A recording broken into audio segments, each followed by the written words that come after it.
देवता। इसके कवि हैं डॉक्टर राम कुमार वर्मा। उनका परिचय: जन्म 15 सितंबर 1905, सागर, मध्य प्रदेश। मृत्यु 1990। डॉक्टर राम कुमार वर्मा आधुनिक हिंदी साहित्य के सुप्रसिद्ध कवि, एकांकी, नाटककार, लेखक और आलोचक हैं। प्रमुख कृतियां: वीर हमीर, चित्तौड़ की चिंता, निशीथ, चित्ररेखा आदि काव्य संग्रह, रेशमी टाई, रूप रंग, चार ऐतिहासिक एकांकी आदि एकांकी संग्रह, एकलव्य, उत्तरायण आदि नाटक। हे ग्राम देवता नमस्कार।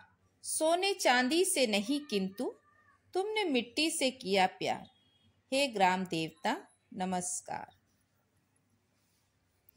हे ग्राम देवता अर्थात कृषक, तुम्हें मैं नमस्कार करता हूँ।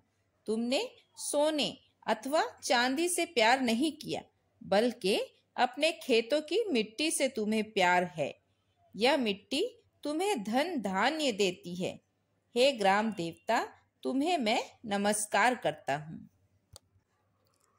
जन कोलाहल से दूर, कहीं एकाकी सिमटा सा निवास, रवि शशि का उतना नहीं कि जितना प्राणों का होता प्रकाश। लोगों के शोरगुल से दूर कहीं एकांत में तुम्हारा छोटा सा घर है। उसमें सूरज और चंद्रमा के प्रकाश से अधिक तुम्हारे प्राणों का ही प्रकाश रहता है। तुम्हारी आवश्यकताएं बहुत कम हैं। श्रम वैभव के बल पर करते हो जड़ में चेतन का विकास। दानों दानों से फूट रहे 100 दानों के हरे हास। तुम दिन रात परिश्रम करके जड़ धरती में चेतना का विकासित करते हो। उस धरती में धान्य उगाकर उसे सजीव बना देते हो। तुम्हारे द्वारा बोए गए एक एक दाने से सैकड़ों दानों की उत्पत्ति होती है। मानो पूरे खेत में हरे दानों के रूप में हास्य बिखरा हो। ये है ना पसीने की धारा, यह गंगा की है धवल धार। हे ग्राम देवता नमस्कार। खेतों में परिश्रम करते हुए तुम्हारे शरीर से जो पसीने की धारा बहती है, यह उतनी ही पवित्र है जितनी कि गंगा नदी की धारा। अर्थात भारतीय समाज में जैसा महत्व गंगा का है, उतने ही महत्वपूर्ण तुम भी हो। हे ग्राम देवता, तुम्हें मैं नमस्कार करता हूँ। जो है गतिशील सभी ऋतु में, गर्मी वर्षा हो या की ठंड, जग को देते हो पुरस्कार, देकर अपने को कठिन दंड। कृषक को हर ऋतु में काम करना होता है, चाहे कितनी ही गर्मी हो, वर्षा हो या सर्दी हो। गर्मी की तपती दोपहरी में जब अन्य लोग छाया और हवादार स्थानों में विश्राम करते हैं, उस समय कृषक खेतों में हल चला रहता है। वर्षा के समय भी उसे खेतों में कभी गुड़ाई व कभी निराई करना होता है। कड़ाके की सर्दी में वह रात को खुले खेतों में फसल को चौकसी करता है। कृषक स्वयं को मानो इस रूप में दंडित करता है और दुनिया को धन धान्य रूपी पुरस्कार देता है। झोपड़ी झुकाकर तुम अपनी ऊंचे करते हो राजद्वार। हे ग्राम देवता नमस्कार। हे कृषक, तुम्हारी झोपड़ी में अभाव ही अभाव है, लेकिन तुम दूसरे के द्वार ऊंचे करते हो। अर्थात तुम्हारे द्वारा उगाए गए अन्न के कारण ही सब स्वस्थ रहते हैं, सुचारू रूप से अपना काम करते हैं, जिससे समाज में उचित विकास होता है। तुम जनगण मन अधिनायक हो, तुम हंसो के फूले फले देश। आओ सिंहासन पर बैठो, यह राज्य तुम्हारा है आशीष। तुम लोगों के दिलों के स्वामी हो। हे कृषक, तुम हंसो, तुम प्रसन्न रहोगे तो खेतों में भरपूर फसल होगी। जब देश में पर्याप्त अन्न होगा तो देश और देशवासी फलेंगे फूलेंगे। आओ इस सिंहासन पर आसीन हो जाओ, यह तुम्हारा ही राज्य है। उर्वरा भूमि के नए खेत के नए धान्य से सजे वेश, तुम भू पर रहकर भूमि भार धारण करते हो मनुज शेष। तुम्हारे खेतों की भूमि सदैव उपजाऊ रहे, तुम्हारे खेत सदा नए अन्न से भरे रहें।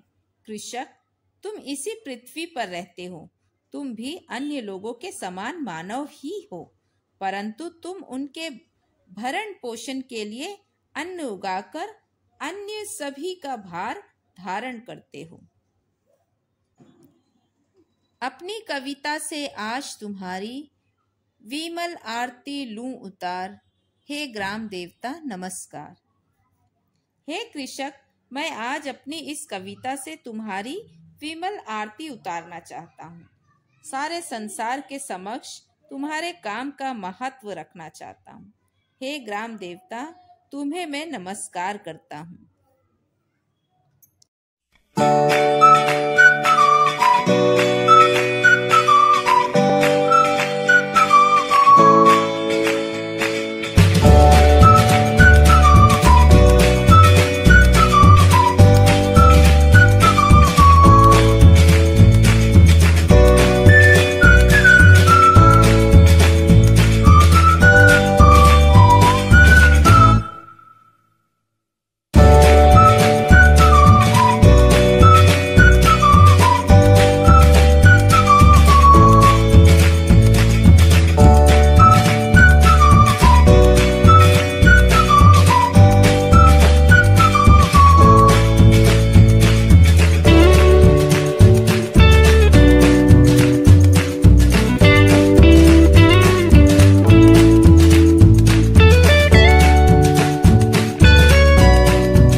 और हाँ, वीडियो को लाइक, शेयर और चैनल को सब्सक्राइब करके जाना।